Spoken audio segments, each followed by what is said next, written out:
Bien. Bien, je déclare la séance ouverte. Je salue les membres du Conseil, les représentants des services, le public et la presse. Et je vais procéder à l'appel des membres. Monsieur Jean-Pierre Delrieux, présent. Madame Chantal Bouillet, Monsieur Patrick Guyon, présent. Madame Fabienne Chardini est absente et donne procuration à Monsieur Delrieux, Monsieur Tristan Deric, présent. Madame Diane Bidouillet, Monsieur Warren Laroué, présent. Madame Françoise Suvet, Monsieur Marc Zézel, présent. Madame Pascale Servant, Monsieur Michel Fong est absent, donne procuration à Monsieur Guyon. Madame Janine Bajon est absente, donne procuration à Madame Kondoumi. Madame Vaïmoé Albanaise est absente, donne procuration à Monsieur Naroué. Madame Isabelle Lafleur. Monsieur Nicolas Brignone est absent, donne procuration à Madame Bidouillet. Madame Cindy Pralon. Monsieur Philippe Blaise. Madame Naya Wateou. Monsieur Luc Brun est absent, donne procuration à Monsieur Deric. Madame Valérie Larocque. Monsieur Christophe Delessert. Madame Charlotte Taïaou est absente, donne procuration à Madame Bouillet. Madame Stéphanie Païman. Monsieur Alexandre Machevoul va arriver mais en retard. Monsieur Bruno Capi. Madame Twilogona O'Connor. Monsieur Marc Lelézot. Madame Anne-Christine Chimanti. Madame Kimberley Baroni. Monsieur Christophe Delière. Madame Lorraine Cassagne est absente, donne procuration à Madame Belay. Monsieur Michel Desmeuses. Madame Christine Belay. Monsieur Jean-Marie Firmin-Guyon. Madame Liliane Kondoumi. Monsieur Claude Charlot. Madame Muriel Germain. Monsieur Maokyo Philippe Alaï, il est absent. Monsieur Patrick Sakoumouri. Madame Christiane Saridjan. Monsieur Daniel Hinsberger. Madame Magali Manoualalo. Monsieur Jérémy Catidjo-Monnier. Monsieur Joseph Boinemois est absent. Madame Laurie Aumounier, absente. Madame Velma Faléo est absente, donne procuration à Monsieur Taoufi Fénois. Monsieur Emmanuel Bérard. Monsieur Éric Meltessal est absent, donne procuration à Monsieur Lelézour. Madame Christine Le Saint, absente, donne procuration à Madame Chimanti. Monsieur Bernard Lavandier. Madame Jeanne Paula Boer donne procuration à Monsieur Sakoumouri. Monsieur Jonas Taoufi Fénois. Très bien. Le quorum est atteint, la séance peut donc se tenir. Je propose que Madame Kimberley Baroni soit désignée secrétaire de séance. Et je vous informe que je procéderai à une remise de médaille de la ville à la fin de la séance à une famille de Madame Stouff qui a sauvé de nombreux livres de la médiathèque de Rivière-Salée. Ils nous joindront dans quelques instants. Donc nous allons pouvoir débuter notre séance et nous allons commencer par l'approbation du procès-verbal de la séance du mercredi 28 août. Dans la discussion générale, vous avez tous lu le document. Y a-t-il des observations concernant ce procès-verbal? Pas d'observation, pas d'opposition. Il est donc approuvé. Alors, nous allons commencer avec la commission du budget et des finances.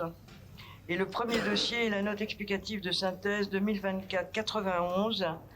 Elle est relative à la gratuité des frais de morgue à accorder à la famille de Madame Florence Ngazoni. Et je vais passer la parole à Madame Chimanti.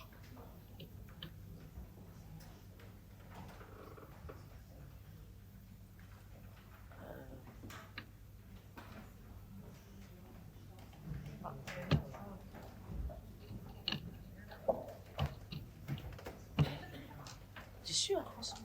Hein? Merci. Bon, ben, bonsoir. On a eu un problème de pile. De micro avec la pile. Merci, magnifique. Ouais. Merci. Alors, afin de rendre hommage à Madame Florence Ngazoni, agent de la Caisse des écoles de la ville de Nouméa depuis le 10 février 2012, il est proposé au conseil municipal d'accorder à sa famille la gratuité des frais de mort pour un montant total de 250 000 francs 400. Les travaux de la commission n'ont pas amené d'échange sur le projet de la libération, pas d'observation ni d'opposition, avis favorable de la commission à l'unanimité. Bien, je vous remercie. Je n'ai pas l'impression que votre micro marche bien, mais...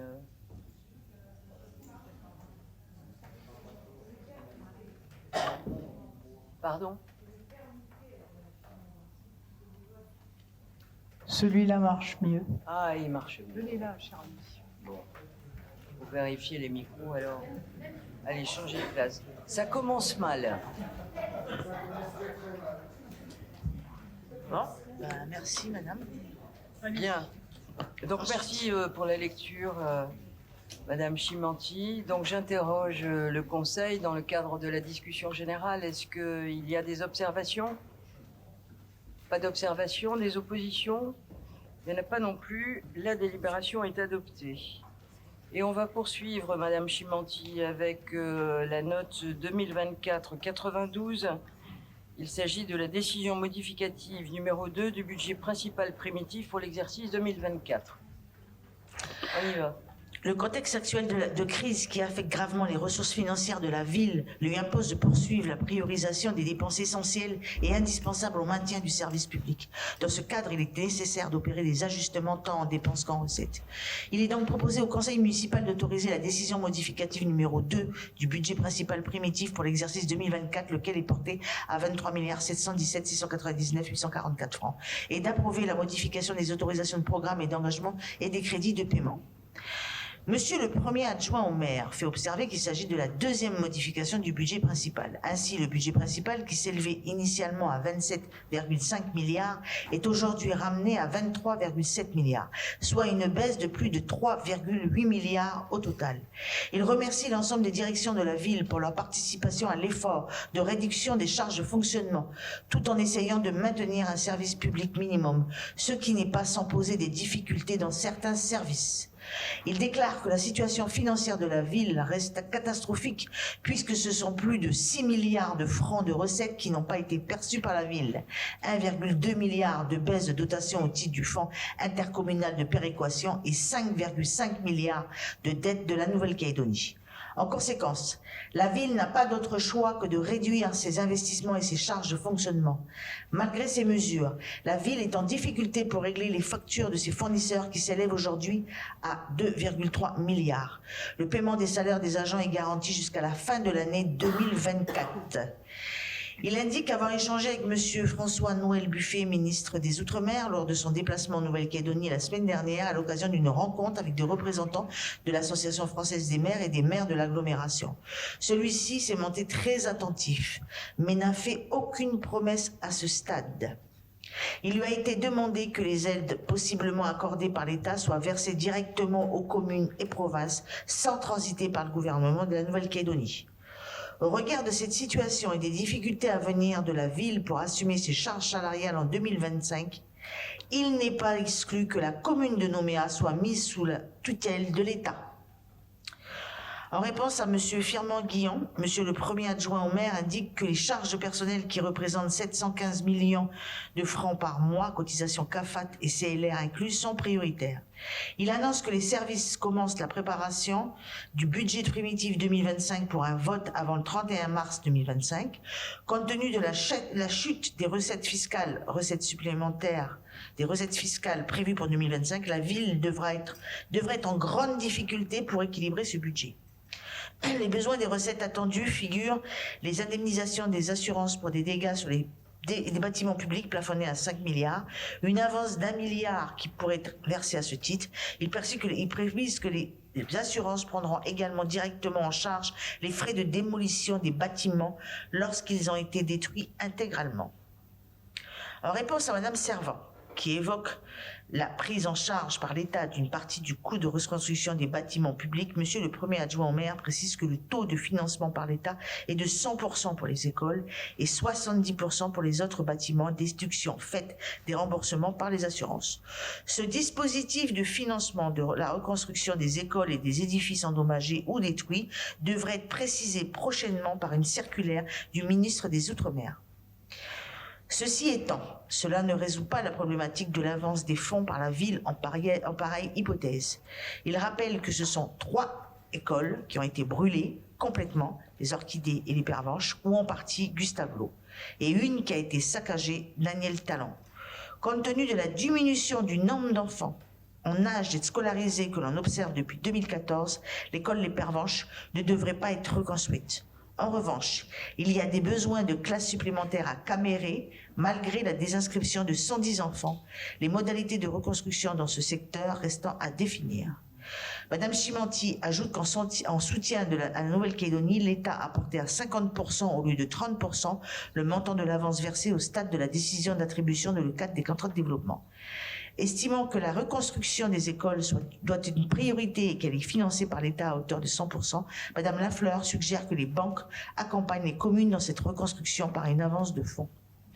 Monsieur le Premier adjoint au maire rappelle l'annonce faite par le ministre des Outre-mer lors de la présentation au Centre culturel Chibaou du PS2R, plan de sauvegarde, de refondation et de reconstruction, à savoir l'octroi d'une garantie de l'État à hauteur de 60 milliards de francs, permettant à l'Agence française de développement d'accorder des prêts aux collectivités. Donc, sur les 2 projets de délibération, pas d'observation ni d'opposition, avis favorable de la commission. Bien, merci. Voilà qui met de l'ambiance. Alors, j'engage la discussion générale. Y a-t-il des observations sur cette décision modificative numéro 2? Pas d'observation. Monsieur Cathy-Jomonier. Bonjour Madame le maire, simplement en écho à... Bien sûr, vous avez tout notre soutien pour passer la crise, ça a été le cas pour la DM1 et ça sera le cas pour cette DM aussi. Il faut faire écho à la proposition de Madame Lafleur. Je ne sais pas si depuis la commission, il y a eu un travail sur cette proposition d'accompagnement des banques auprès des services financiers de la mairie de Nouméa. Donc voilà, c'était une question pour voir si cette hypothèse avait été travaillée et s'il y a des pistes qui sont en train éventuellement d'aboutir sur cette thématique-là. Je rappelle, comme il a été dit en commission par le premier adjoint, que concernant les écoles, l'État assurera le financement de la reconstruction à 100%. Concernant les structures municipales qui ont été brûlées, autres que les écoles, bien sûr que nous sommes assurés. Et bien sûr que nous attendons, puisqu'on a eu un expert de l'assurance qui est venu au mois d'octobre, on attend les dédommagements de l'assurance. Sur la construction d'un bâtiment, on va mettre de côté ce que l'assurance nous donnera pour reconstruire, et sur le restant, la somme restante par rapport au coût total, on enlève ce que l'assurance voudra bien nous donner, et à ce moment-là, sur le reste, l'État interviendra à hauteur de 70%, ce qui est non négligeable. Aujourd'hui, nous n'avons pas fait appel aux banques. Moi, je rentre d'un voyage en métropole où j'ai fait le tour de l'ensemble des ministères, et en particulier à Bercy. Je suis allé effectivement dire que la commune de Nouméa sera en cessation de paiement au mois de janvier. Donc nous ne pourrons plus payer les agents. Que jusqu'à présent, l'argent qui est arrivé de métropole est arrivé au gouvernement pour Enercal, pour la caisse locale des retraites, pour le RUAM, etc. Mais les communes ont été les oubliées de cette histoire. Donc je suis allé rappeler quand même que les communes étaient en grande difficulté. Et donc j'ai eu l'assurance de Bercy. D'ailleurs, il y a une mission de Bercy qui va arriver après la mission parlementaire avec le président du Sénat et la présidente de l'Assemblée nationale. Et donc, ça a été pris en considération et donc on va avoir un bol d'air d'ici la fin de l'année. Alors, ça ne sera pas la totalité de ce que doit nous la Nouvelle-Calédonie, parce que je rappelle quand même que la Nouvelle-Calédonie nous doit, mais nous doit déjà avant les émeutes. Ça, c'est important de le dire, parce qu'on nous dit les émeutes. C'est dramatique ce qui s'est passé. Tout le monde condamne. Sauf que quand la commune de Nouméa doit percevoir 3 milliards de patentes depuis le mois de février, les émeutes n'ont commencé qu'au mois de mai. Donc ça veut dire que la Nouvelle-Calédonie était déjà dans une situation financière qui était catastrophique, puisqu'elle n'était même pas capable d'assumer la dotation obligatoire vis-à-vis des communes, et en particulier la commune de Nouméa. Donc sur les 3 milliards de patentes, 2,9 milliards et des poussières, presque 3, est venu s'ajouter au fil des mois les centimes additionnels sur l'IRVM, etc., à hauteur de 2,2 milliards. Donc voilà, on est à 5 milliards 5. En plus, est venu, il y a eu des coups de sombre, et vous le savez, puisque vous êtes membre du gouvernement, qu'il y a eu le budget supplémentaire qui a été voté avec l'État qui avait imposé à la Nouvelle-Calédonie de faire des réformes, d'augmenter l'électricité, etc., etc. Et donc, le budget supplémentaire est passé au Congrès à l'unanimité, il me semble, avec des réformes à faire, mais aussi avec une diminution drastique du FIP.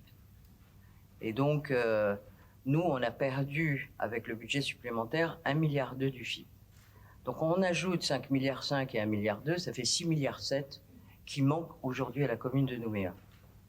Et comme on n'a pas cet argent, et qu'on a des travaux qui ont été finis, on se doit de payer les entreprises. Et jusqu'à aujourd'hui, on a 2,2 milliards, 2,150 milliards très exactement, aujourd'hui, que nous ne pouvons pas assumer vis-à-vis d'entreprises, et ça, c'est catastrophique parce qu'on tire les entreprises vers le bas.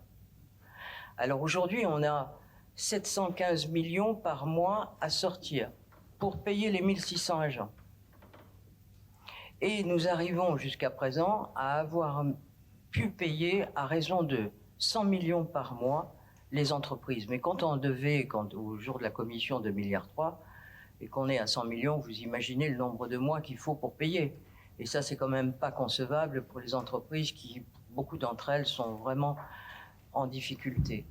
Donc voilà la situation. Donc nous ne sommes pas allés, pour répondre très concrètement à votre question, vers les banques, parce qu'on va avoir un bol d'air de Bercy là qui va arriver, avec des fonds qui vont transiter par la Nouvelle-Calédonie, mais fléchés pour les communes, puisque chaque commune est examinée à la loupe par Bercy, et ils savent très bien quel est le montant aujourd'hui que nous doit la Nouvelle-Calédonie, et qui va être donné par l'État pour sauver les communes, parce que les unes après les autres, si tant est que la France ne venait pas à notre secours, eh bien nous serions effectivement, moi je l'ai déjà dit au commissaire, de nous placer volontairement.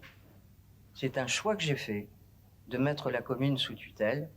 Ça veut dire que c'est la Chambre territoriale des comptes qui assumera ce que nous faisons aujourd'hui. Hein, elle tournera les pages, elle dira, là aujourd'hui dans le budget, on a enlevé 3,8 milliards quand même dans cette décision modificative numéro 2. C'est énorme.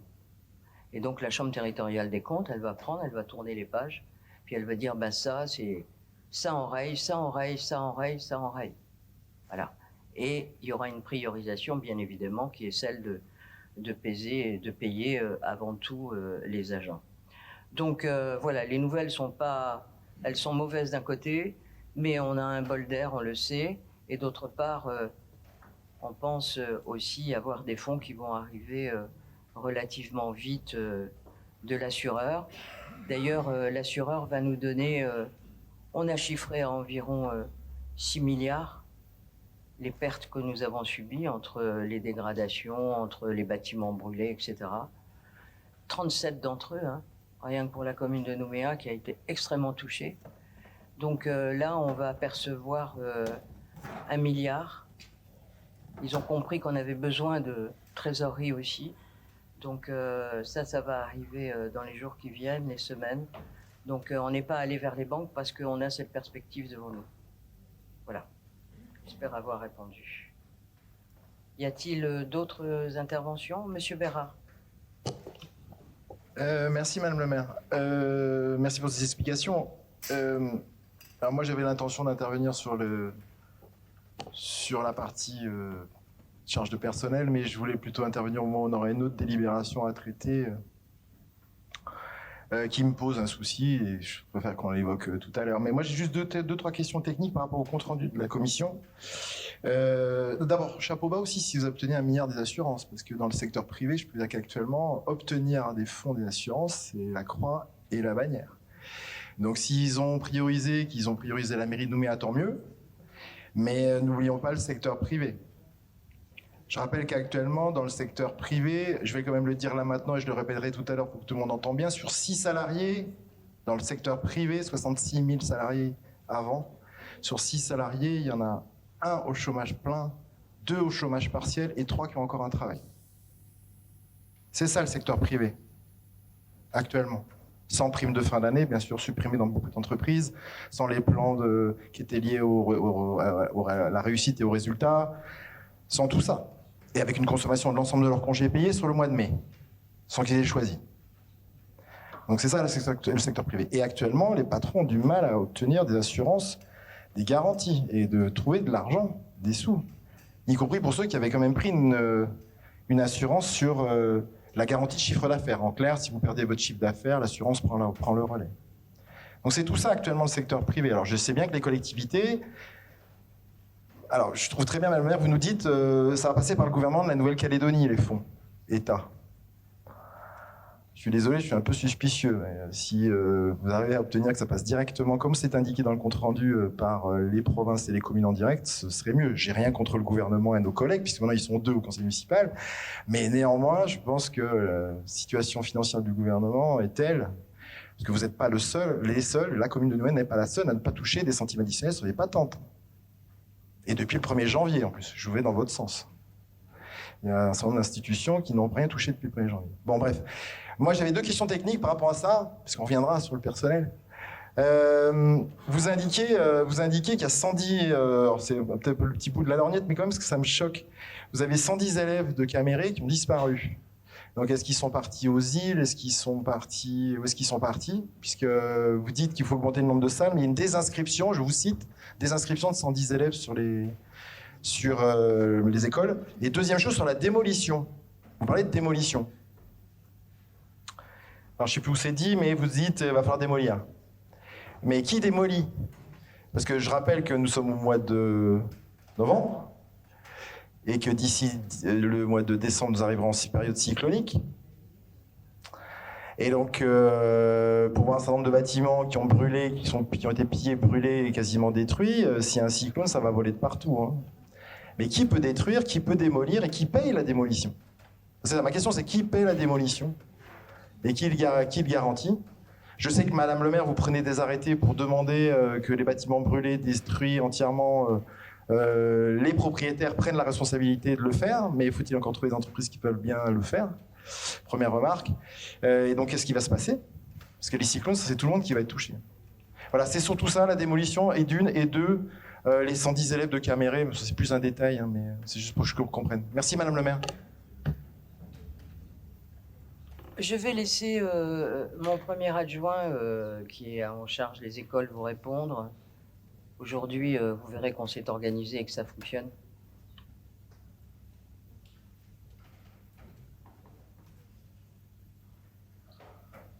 J'aimerais bien avoir que 110 élèves de déficit dans les inscriptions. On a 800 élèves qui, depuis le 13 mai qui ne sont plus dans nos effectifs. Il y en a 300 qui sont partis en métropole ou ailleurs, d'ailleurs, je ne sais pas. Et puis, il y en a 500 qui sont allés dans d'autres communes, ou en province Nord, ou en province Île. Et après, on a 200 petits en déficit habituel des inscriptions non effectuées. Donc, tout ça, ça fait 1000. 800 sûrs. Et on en a 300 qu'on a récupéré d'autres communes, donc qui viennent de diverses communes de Dimbéa, mais aussi de Koné, etc., en fonction des mouvements de population, des pertes d'emploi, etc. Donc ça nous fait un déficit de 500, si on compte les petits, 700.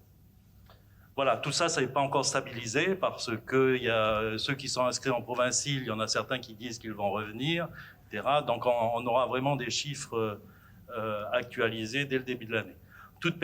En tout état de cause, les perspectives, c'est 15 fermetures de classes pour la rentrée. Donc ça, on l'a acté avec la province. Et puis on verra si au moment de la rentrée des classes, on doit réouvrir des classes quelque part. Donc voilà. Pour ce qui concerne les enfants de Caméré, effectivement, il y a 110 enfants qui sont désinscrits. C'est une situation un peu particulière parce que c'est là-bas où il y avait vraiment des déficits de place dans les classes, puisqu'on a l'école Gustave Lot qui a brûlé en partie, mais tout était inutilisable. On a l'école Daniel Talon qui a été saccagée, donc inutilisable, et l'école Les Orchidées maternelles qui était aussi complètement brûlée. Donc les enfants de maternelle, on allait pu les mettre dans les 2 écoles d'Esbros et Font-Robert qui sont dans le quartier aussi, mais les enfants de l'élémentaire, Dupont, Talon et L'Eau, on les a orientés sur Montravel, en sachant qu'il n'y avait pas de bus, puisque les bus n'étaient plus en fonction. Et puis, il y a des parents qui n'arrivent pas à véhiculer leurs enfants, parce qu'ils n'ont pas de véhicule, tout simplement. Donc, c'est là où il y a eu une désinscription de 110 gosses. Mais il y en a certains qu'on retrouve. Alors, il y en a comme les autres, comme les 800 qui sont partis ailleurs, mais il y en a certains autres qui ont été réinscrits dans d'autres quartiers, Rivière-Salée qui est plus près, etc. Donc il y a ces mouvements là. Voilà pour les reconstructions d'écoles. En fait, pour finir, les reconstructions d'écoles, on ne reconstruira pas les Pervenches qui est à Porte de Fer, la petite maternelle, parce qu'on avait quand même des baisses d'effectifs dans ce quartier. Donc on a réorienté sur Boletic, on avait transformé en école maternelle, on les a mis là. Par contre, sur Caméré, on a besoin de reconstruire Gustave Lot, mais ça c'est encore affiné, on verra avec les chiffres, mais en tous les cas c'est ce qu'on a prévu, et puis d'agrandir Daniel Talon, qu'on transformerait aussi en maternelle pour pallier le problème des orchidées en bas. Voilà. Merci Jean-Pierre. Y a-t-il d'autres observations? Pas d'autres observations? Oui, Monsieur Bérard. Oui, sur ma deuxième question, Madame le maire, sur les bâtiments détruits, on fait comment? La mairie préconise, donc dit il faut qu'on enlève. Donc, quelles sont les mesures qui peuvent être prises par la mairie? Au-delà du fait que vous avez alerté, c'est vrai, pour en avoir reçu, vous avez alerté les propriétaires qu'il fallait qu'ils fassent ce qu'il faut. Mais comment on va faire avec les cyclones qui arrivent d'ici peu? Alors, effectivement, on a été obligé d'envoyer des courriers pour une raison sanitaire, parce que c'est bien le rôle de la mairie. Je veux dire qu'on arrive en période d'été et en période cyclonique, en espérant qu'on n'en ait pas, mais que, effectivement, des bâtiments qui sont inter avec des tôles qui risquent de voler, etc., nous n'avons pas le droit de laisser des bâtiments comme ça dans une période cyclonique qui approche. Donc, les gens qui ont subi des dégâts, c'est la mort dans l'âme qu'on envoie des courriers à des gens pour dire débrouillez-vous, mais il faut enlever ce qu'il y a. C'est pas de gaieté de cœur qu'on fait ça.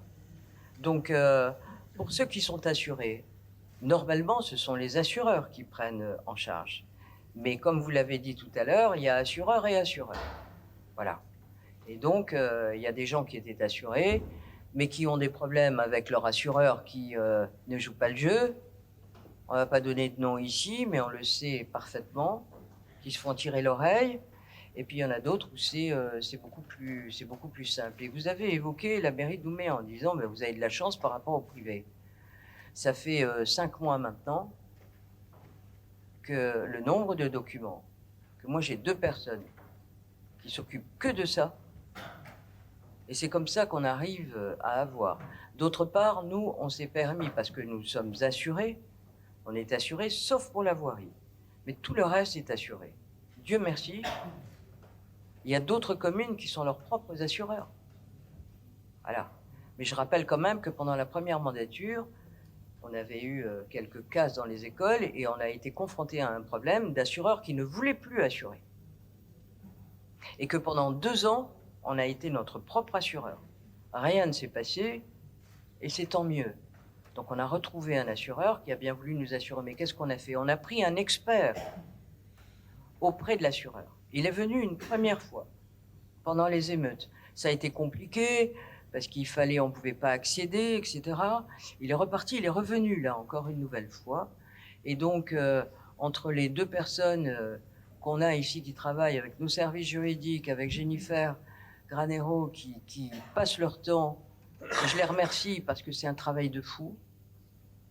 C'est plusieurs heures par jour qu'elles passent à fournir des documents, etc. Et donc, là, on a eu une première avance de l'assureur d'1 milliard. On attend qu'elle nous soit versée, mais je compatis avec vous sur la problématique des assureurs qui ne jouent pas forcément le jeu. Ça a été dénoncé, y compris par l'État, souvenez-vous quand même. Hein. Et donc, c'est le rôle des assureurs de faire le nécessaire, mais la mairie de Nouméa, dans l'état dans lequel sont nos finances, vous comprenez bien que si votre question c'était quelque part un espoir que la mairie, après avoir envoyé ses courriers, pourrait aider, on ne pourra pas le faire. D'abord, ça n'est pas de notre sort. On est là dans le domaine du privé avec des privés et qui sont un problème entre l'assureur et le privé. Voilà. Oui, monsieur Desmeuses. Oui, Madame la maire, merci. Je voudrais quand même dire un petit mot, puisqu'on là on parle d'ajustement budgétaire. Je vais faire juste une petite parenthèse, si vous voulez bien. Lors du dernier conseil municipal, vous nous avez éclairé en nous informant qu'il y a eu donc environ 37 bâtiments touchés donc, dans la commune, donc des bâtiments donc, de la commune. Une centaine de véhicules de la commune qui ont été donc, touchés, donc brûlés, et avec une estimation de 6 milliards de dégâts pour la ville. Suite aux exactions donc, du 13 mai, comme vous le savez tous, il y a eu donc, des entreprises et des bâtiments donc, qui ont été brûlés. Il y a eu des propos violents, et je ne rentrerai pas dans le détail de ces propos. Donc la population a réagi par peur. Et donc la population a eu peur, excusez-moi, et a réagi par peur en créant donc les voisins vigilants. Tout simplement pour protéger leur maison, leur famille, leur quartier. Et du coup, ils ont protégé des bâtiments de la commune. Quand je parle de bâtiments de commune, je pense à des écoles, je pense aussi à des commerces, je pense aussi à des lieux de culte. Donc on peut dire que, sans polémique, que les voisins vigilants ont joué quand même un rôle très important dans la protection des quartiers et donc de la commune. Et ils ont joué un rôle très très important et on ose imaginer si les voisins vigilants n'avaient pas existé, les dégâts supplémentaires que la commune de Nouméa aurait pu subir, et donc des dépenses supplémentaires pour la commune. Donc je pense, en tout cas personnellement, je voudrais profiter au sein de ce conseil municipal pour saluer et remercier les voisins vigilants, remercier la population de Nouméa d'avoir protégé la ville de Nouméa, qui, alors que c'est pas leur métier, c'était pas le but à la base, et voilà. Donc je pense que la moindre des choses, c'est de les remercier, et car les dégâts auraient pu être beaucoup plus importants. Merci. Merci, monsieur Desmeuses, on est bien d'accord avec vous. Chacun s'est protégé comme il pouvait. Et donc, on est bien d'accord avec ce que vous venez de dire. Bien, est-ce qu'il y a d'autres... Madame Pralot? Oui, je souhaiterais intervenir effectivement parce qu'on parlait des assurances. Il faut que vous sachiez qu'aujourd'hui, il n'y a que 4% des entreprises et maisons brûlées qui ont été indemnisées. Donc 4%, c'est extrêmement grave. Ils ne veulent pas jouer le jeu, ils trouvent des arguments qui ne sont pas entendables pour pouvoir faire en sorte de ne pas rembourser soit les entreprises, soit les particuliers. 4%.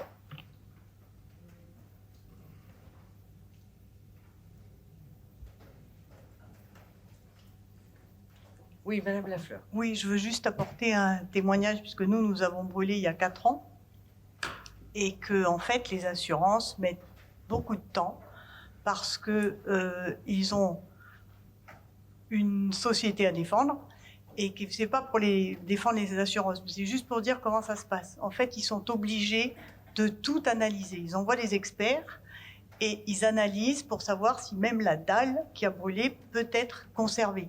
Donc ça met énormément de temps à un assureur de payer.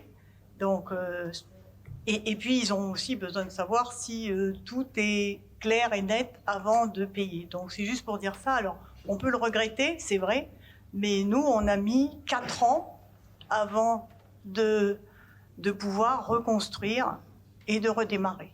Donc c'est pas réjouissant ce que je vous dis, mais à l'époque, déjà les assureurs nous avaient dit encore 2 sinistres comme le vôtre et on n'assurera plus la Calédonie. Donc il faut essayer de se mettre effectivement au niveau de ce qui se fait et de dire qu'il n'y a eu que 4%, ils vont mettre un temps fou avant de pouvoir rembourser et tout ce qui se passe. Et pour rebondir sur ce que disait M. Bérard, le fait que ça prenne autant de temps, parce que chaque tôle qui doit être enlevée, l'assureur doit le contrôler. Donc effectivement, avec tout ce qui a brûlé, ils ne peuvent pas, en aussi peu de temps, faire détruire, et il n'y a pas suffisamment d'entreprises de démolition aussi qui sont capables de faire le travail. Donc c'est un problème et je crois qu'il faut qu'on tienne compte de tout ça. Voilà. Très bien. Bien, y a-t-il d'autres interventions? Pas d'autres interventions? Et donc, est-ce qu'il y a des oppositions à cette DM2? Il n'y en a pas. Bien sûr, la délibération est adoptée. Donc, nous allons poursuivre, Madame Chimanti, avec la 2024-93. Il s'agit de la DM numéro 1 du budget annexe primitif de la gestion du service assainissement collectif pour l'exercice 2024. Le contexte actuel de crise qui affecte gravement les ressources financières de la ville lui impose de poursuivre la priorisation des dépenses essentielles et indispensables au maintien du service d'assainissement collectif. Dans ce cadre, il est nécessaire d'opérer des ajustements en dépenses.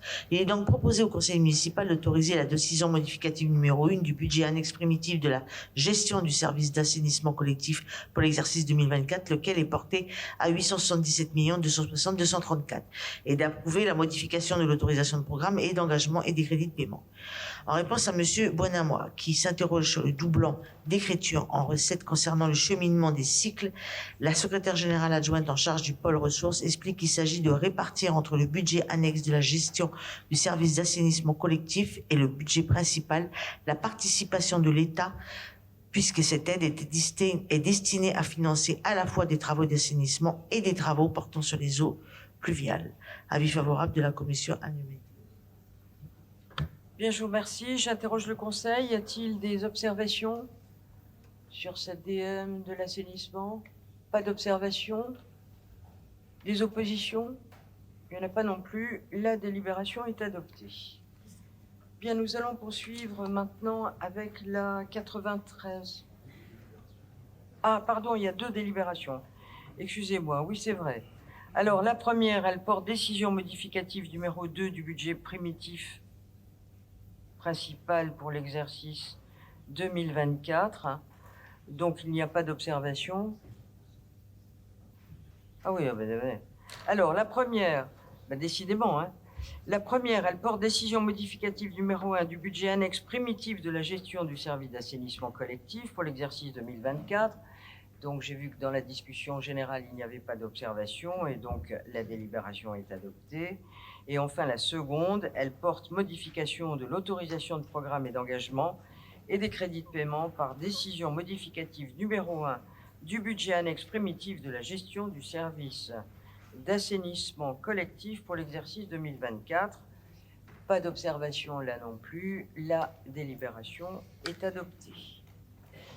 Alors, nous allons poursuivre avec la 94. Elle concerne la régie chargée de la résidentialisation du secteur de Hendu. On poursuit? Dans le cadre de l'opération de résidentialisation du service du secteur de NDU, il s'avère nécessaire de créer un budget annexe distinct du budget principal. Pour l'exercice 2024, il est proposé au conseil municipal. Non, je me trompe. C'est en haut. Je reprends. Suite à la création par délibération du 28 août 2024 de la régie dotée de la seule autonomie financière chargée de la résidentialisation du secteur de NDU, il est proposé au conseil municipal de nommer M. Dominique Vulan en qualité de directeur de la dite régie. M. Dominique Vulan ayant été désigné membre du conseil d'exploitation de la régie, il est proposé préalablement de le remplacer au sein de cette instance par M. Jean-Baptiste Guénégan. Avis favorable de la commission annulée. J'interroge le Conseil. Y a-t-il des observations? Oui, Monsieur Bérard. Au-delà de saluer la nomination de M. Vulan, ça c'est le clin d'œil, qui était quasiment pané quand le dossier NDU a commencé quand même. Je ferme la parenthèse aussi vite que je connais, parce que ça fait 30 ans, plus de 30 ans. Mais ce que je voulais surtout vous dire, Madame le maire, au-delà de la plaisanterie, mais de la vraie félicitation, c'est est-ce que c'est lui le chef de ce projet maintenant en interne? Pourquoi je vous dis ça? Parce que les 4 listes ici, 1, 2, 3, oui, les 4 listes ici présentes, ont tous parlé, vous-même, 5 listes présentes, on a tous parlé d'NDU. Donc j'ai envie de vous dire, on est tous respectés, on est très attentifs, tous autant qu'on est, de ce dossier. On a tous dit ce qui était important de le faire, de le maintenir, d'aller au bout. Je vous fais confiance là-dessus, comme vous l'avez déjà dit à plusieurs reprises, d'aller au bout. Mais c'était juste savoir si c'était lui, ça allait être lui le chef de ce projet. Merci Madame le maire. Non, il va rester chef des finances. Dans la délibération, et là vous voyez qu'il faut le remplacer au sein de cette instance, il va rester dans le conseil, voilà, mais il ne sera pas directeur de la régie, parce qu'on ne peut pas à la fois être directeur des finances et directeur de la régie, tout simplement. Et donc c'est Monsieur Guénégan, qui est directeur du service... C'est l'inverse? Non, c'est l'inverse. Et il reste... Ah ben, vous m'aviez dit le contraire. Vous ne battez pas tous les deux hein, pour avoir la direction? Donc c'est bien Monsieur Vulan qui... J'avais cru le contraire. Voilà. Donc c'est parfait. Vous êtes content? Voilà. Et donc, il est dans le conseil d'exploitation, ça y est, j'y viens. Il y aura Monsieur Jean-Baptiste Guénégan, que vous ne connaissez peut-être pas, mais qui est directeur du SGO, c'est-à-dire du service de l'urbanisme. Voilà. Bien. Y a-t-il d'autres observations? Pas d'autres observations, des oppositions, il n'y en a pas. Et donc, la délibération est adoptée. Et donc, on va passer à la deuxième, qui est sur le même sujet, qui est la 95.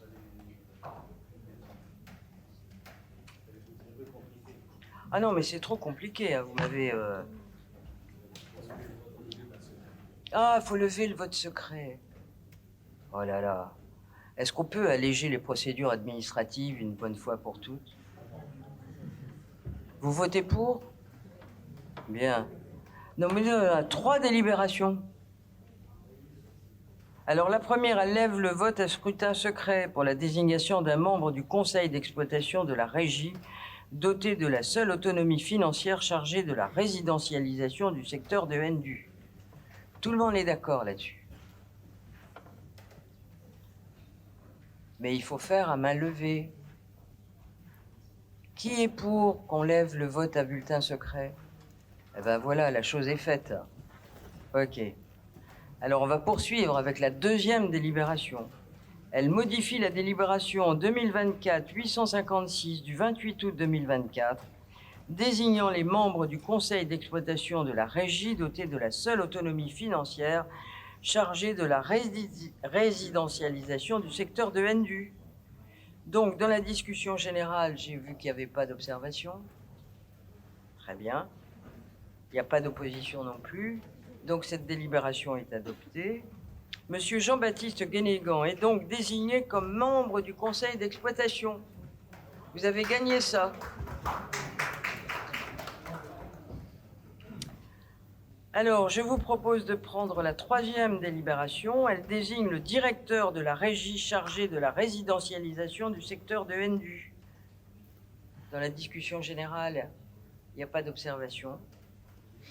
Et donc, pas d'opposition. La délibération est adoptée. Monsieur Dominique Vulan est donc nommé directeur de la régie chargé de la résidentialisation du secteur de Ndu. Vous avez gagné, Monsieur Vulon. Bien, allez, on passe à la 95. Elle concerne le budget annexe relatif à la résidentialisation du secteur de Ndu. On n'en a pas fini. Hein. On y va, Madame Chimant. Alors, dans le cadre de l'opération de résidentialisation du secteur de Ndu, il s'avère nécessaire de créer un budget annexe distinct du budget principal.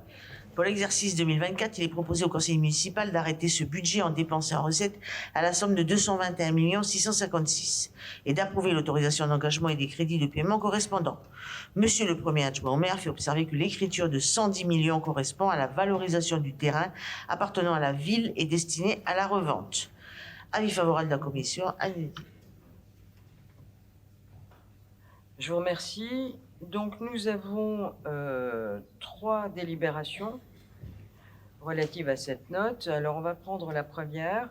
Elle porte création du budget annexe relatif à la résidentialisation du secteur du Ndu. Donc dans la discussion générale, est-ce qu'il y a des observations? Il n'y en a pas. Des oppositions, il n'y en a pas non plus. La délibération est adoptée. Alors on prend la deuxième délibération, elle porte adoption du budget annexe primitif relatif à la résidentialisation du secteur de Ndu pour l'exercice 2024. Des observations sur cette délib? Non. Des oppositions non plus. La délibération est adoptée. Et enfin, on prend la troisième délibération. Elle porte autorisation d'engagement des crédits de paiement du budget annexe primitif relatif à la résidentialisation du secteur de Ndu pour l'exercice 2024. Pas d'observation, pas d'opposition. Cette délibération est adoptée. Donc je vous rappelle que pour faire suite aux décisions budgétaires que nous venons de prendre, je vous demande de rester pour signer à la sortie, comme d'habitude, les documents. Donc nous allons maintenant passer à la commission de l'aménagement, de l'urbanisme et du développement durable. Et le premier dossier est la note 2024-96. Elle concerne l'habilitation du maire à signer et à présenter à la province sud les demandes d'autorisation environnementale relatives aux aires protégées et espèces protégées dans le cadre des travaux de confortement du talus du Wentoro, promenade Roger-Larocque, au Val-Plaisance. Et je vais passer la parole à Monsieur Zézel. Bonsoir, merci Madame le maire.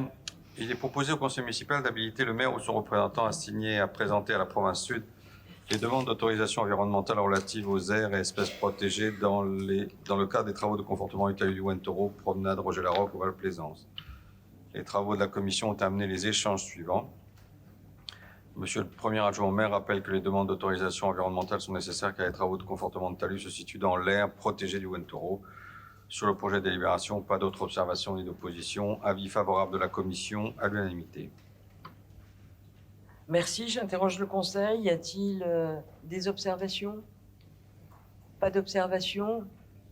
Alors, 2 mots là-dessus. On est obligé de demander, puisqu'il s'agit du Wentoro, on a un talus qui s'effrite juste devant la bodega. Ça fait des mois maintenant qu'on a mis des plots. Donc, il faut aller conforter ce talus. Et donc, comme le Wentoro est une aire protégée, on est obligé de demander l'autorisation ad hoc à la province, ni plus ni moins. Voilà.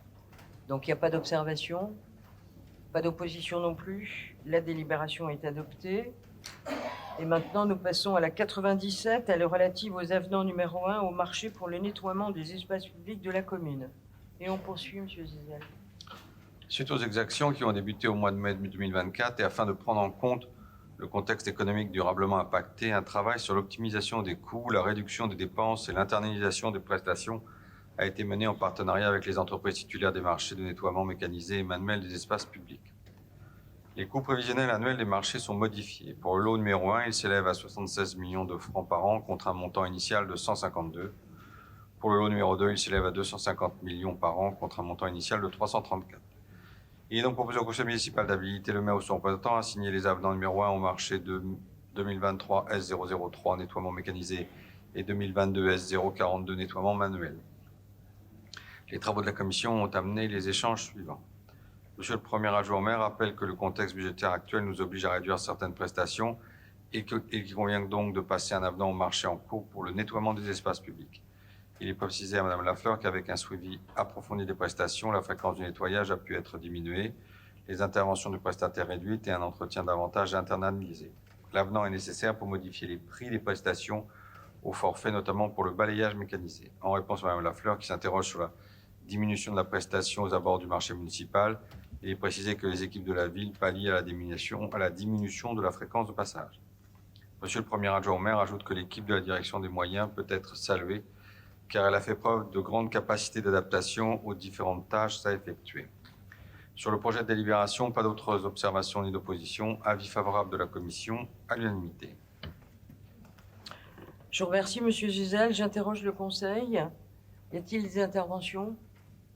Pas d'intervention. Des oppositions? Non plus. La délibération est adoptée. Et nous allons passer maintenant à la commission de l'administration générale de la prévention et sécurité. Et donc le premier dossier est la note 2024-98. Elle est relative à l'attribution d'une subvention à l'association au service de nos retraités, l'ASNR, au titre de l'année 2024. Je vais passer la parole à Madame Pralon. Merci Madame le maire. Note explicative, donc, il est proposé au conseil municipal d'autoriser l'attribution d'une subvention à l'association au service de nos retraités, l'ASNR, d'un montant de 4 millions de francs au titre de l'année 2024 et d'habiliter le maire ou son représentant à signer la convention d'objectifs correspondante. Les travaux de la commission ont amené les échanges suivants. Monsieur le premier adjoint au maire fait observer que le montant de la subvention a été diminué progressivement, mais leur travail d'utilité publique mérite d'être soutenu par la ville à hauteur de 4 millions de francs. Cette association bénéficie également d'un accompagnement à hauteur de 4 millions de francs par la province sud et de 4,5 millions de francs par la Nouvelle-Calédonie. Il ajoute que la ville a incité cette association à rechercher d'autres sources de financement auprès de la CAFAT notamment. Monsieur Tao Fufeinoua estime que leur mission relève de la CAFAT et que le montant de la subvention est élevé dans le contexte actuel. Madame Bouillet précise qu'à la différence de la CAFAT, l'ASNR accompagne les personnes à accomplir les démarches auprès de la CAFAT et à rechercher les documents auprès des entreprises ou des collectivités parfois, ces démarches pouvant être très compliquées pour certaines personnes, notamment celles ayant des difficultés d'écriture. Elle ajoute que l'association est aidée par la CAFAT et la SLN et que l'association a été incitée à rechercher davantage des financements auprès de ces entités. Madame Pralon ajoute que pour les travailleurs indépendants ou pour ceux qui ont travaillé dans l'Hexagone, la constitution du dossier n'est pas aisée. Monsieur le premier adjoint au maire conclut que s'il n'y avait pas l'ASNR, les retraités se retourneraient vers les collectivités pour solliciter leur aide et que leur mission est donc comparable à un service public. Monsieur Tao Fufeinoua annonce réserver son avis pour la séance publique. Sur le projet de délibération, pas d'observation ni d'opposition. Avis favorable de la commission à l'unanimité. Je vous remercie. J'engage la discussion dans le cadre de cette discussion générale. Y a-t-il des interventions? Oui, Monsieur Perra. Merci, Madame le maire. Je pense qu'ici, il y a un certain nombre de personnes qui, dans le cadre de leur fonction professionnelle, syndicale surtout, ont dû être amenées à accompagner des gens dans l'obtention de leur retraite. Surtout dans des carrières très compliquées où les gens ont pu travailler à temps partiel là, temps partiel li, en CDI, CDD, ce qui est de plus en plus le cas des salariés du privé. Donc il faut louer le travail qu'ils mènent, parce que quand vous l'avez fait une fois ou deux fois pour des salariés qui apprennent le français, ce qui était mon cas, c'est toujours très compliqué de remonter, c'est un peu la CRE, etc. C'est compliqué. Bon, ils font ça très très bien. Par contre, dans le cadre de la démultiplication de leur financement, ma comparaison était un peu grossière, mais je m'en conviens et j'en suis déjà désolé par avance. Mais il se trouve que la ville de Nouméa paye beaucoup pour des citoyens qui n'habitent pas toujours Nouméa. Je m'explique. Je pense à l'école, on va avoir une subvention à verser pour l'école qui est gérée par la PEJ, etc. Tous les jeunes qui sont à la PEJ, ils ne sont pas tous de Nouméa. On a eu le même... Alors, là, ma comparaison est très très grossière, mais le transport public, il a fallu se battre garé pendant longtemps pour que, au-delà de la situation d'aujourd'hui, mais pour que les communes mettent un peu toute la main à la poche. Bon, Pourquoi je dis ça? C'est que je pense que là, ce qu'il faut conseiller à la SNR, c'est d'essayer de voir au niveau de son public, d'où sont les gens, et d'essayer de voir avec les autres communes. Alors vous allez me dire, les autres communes, elles sont encore dans un état catastrophique financier pire que le nôtre. Donc c'est compliqué aujourd'hui. Mais en tout cas, dans un futur proche, aller chercher la CAFAT, aller chercher la SLN, etc. Non, je pense que ce qu'il faut, c'est qu'on aille chercher les communes dans lesquelles ces gens habitent et vont passer leur retraite. Voilà, merci Madame le maire. Il ne faut pas la retirer, cette subvention. Merci. On est d'accord sur le sujet, Monsieur Bérard. Est-ce qu'il y a d'autres interventions? Pas d'autres interventions, pas d'opposition non plus. La délibération est adoptée. Et donc, nous passons maintenant à la 2024-99. Elle est relative au renouvellement des conditions d'utilisation des véhicules de la ville et des véhicules personnels des agents dans l'exercice de leurs fonctions et attribution des véhicules de fonction. On y va, Madame Pralon. Madame Pralon. Ben, faut pas parler. Hein.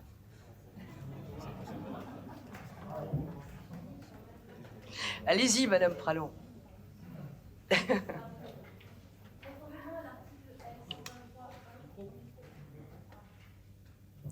pensais que ma voix passait.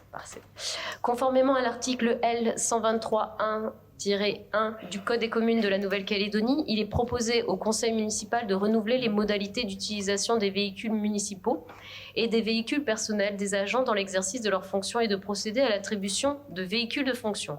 Les travaux de la commission ont amené les échanges suivants. Monsieur le premier adjoint au maire rappelle qu'un travail de rationalisation a été effectué il y a quelques années et qu'un pool de véhicules a été mis en place. Monsieur Bohan et moi estime que chacun doit aujourd'hui participer à l'effort de réduction des charges de fonctionnement, comme demandé par le président du gouvernement de la Nouvelle-Calédonie. Il suggère d'en faire de même pour les avantages en nature, en excluant les directeurs adjoints de l'attribution d'un véhicule de fonction. Il précise que dans les établissements publics, comme le centre culturel Chibaou, des efforts sur les véhicules de fonction sont pris en compte. Monsieur le premier adjoint au maire regrette que l'exemple ne soit pas donné par le gouvernement de la Nouvelle-Calédonie en matière de dépenses de voyage et de véhicules. Il rappelle que des efforts considérables ont été faits par la ville depuis la précédente mandature pour réduire les frais de fonctionnement et qui seront poursuivis.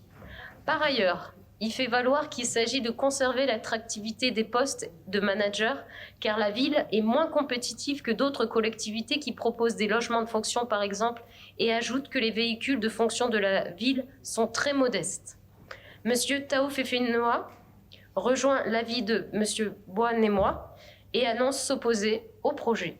Sur les deux projets de délibération, pas d'autres observations ni d'autres oppositions. Avis favorable de la commission à la majorité. Bien, je vous remercie. J'engage la discussion générale. Y a-t-il des observations? Pas d'observations? Des oppositions, Monsieur Kati-Djomoni? Merci Madame le maire, ça sera simplement une abstention pour gagner ensemble. Ah. Une abstention, pardon. D'accord. Okay. Monsieur Taoufi Fenoua, vous abstenez aussi? Abstention. Une abstention, nous, maire, c'est nous. D'accord. Très bien. Et j'interroge... Monsieur Bérard. Moi, je sais pas cette approche-là que j'ai.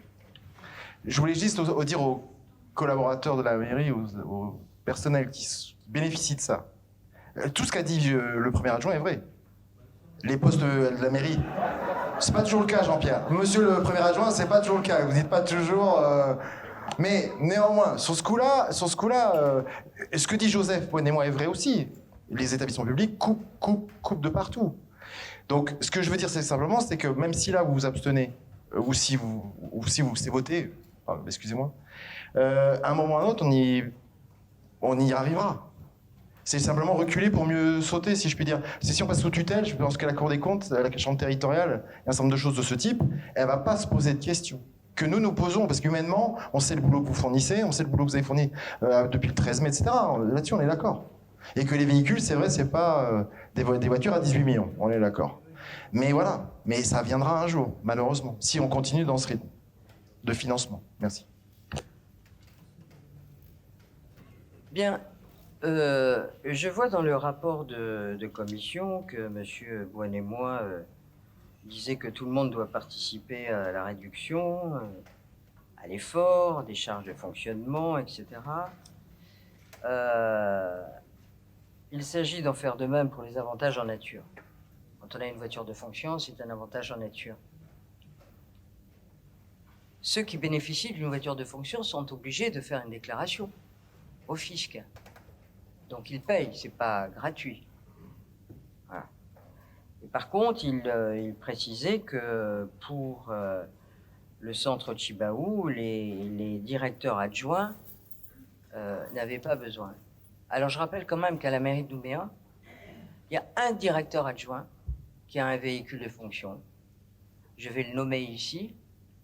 Il s'agit du directeur adjoint de la police municipale. C'est le seul. Il n'y a aucun autre directeur adjoint qui bénéficie d'une voiture de fonction. J'estime que le directeur adjoint qui, lui, est de permanence très souvent, j'estime que la police municipale, le directeur adjoint peut avoir un véhicule de fonction. Voilà. Je rétablis ça parce que je ne voudrais pas qu'on pense ici qu'il y a des véhicules de fonction, ce qui est parfaitement faux. Voilà. Et c'est un avantage en nature, évidemment, mais il faut déclarer cet avantage au fisc. Bien. Oui, Monsieur Blaise. Oui, si je peux apporter un éclairage d'un exécutif de notre collectivité, je crois que c'est un faux procès là, qui est fait. Un véhicule de fonction, ça sert à des gens qui sont d'astreinte, comme vous l'avez très bien dit, Madame la maire, qui doivent, quand il y a une urgence, il y a un problème le week-end, le dimanche, être là pour assurer que la mairie répond à ses missions. C'est par rapport à ça qu'il faut apprécier. C'est pas la même chose un directeur de fonction pour quelqu'un qui règle des problèmes urgents le week-end d'astreinte, et puis une voiture de fonction somptuaire. Moi, je ne sais pas quelles sont les urgences au centre Chibaou. Je ne sais pas si le centre Chibaou règle des problèmes d'enfants, de gens blessés, de problèmes de voie publique, je ne sais pas. Je doute que ce soit le cas. Donc je crois qu'il ne faut pas s'attacher simplement aux mots, il faut s'attacher à la réalité qui est derrière. Et même si un jour on doit faire des économies dans des collectivités, il y aura toujours des véhicules de fonction pour les gens qui sont d'astreinte. Point barre. Bien, s'il n'y a pas d'autres interventions, est-ce qu'il y a des oppositions? Il y a des abstentions? Monsieur Bérard, vous avez donné votre position? Vous abstenez? Ah, vous votez pour. Et Monsieur Taoufi Fenoua?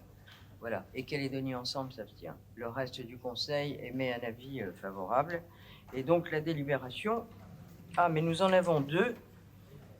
Donc, alors, la première, elle fixe les conditions d'utilisation des véhicules de la ville et des véhicules personnels des agents dans l'exercice de leurs fonctions.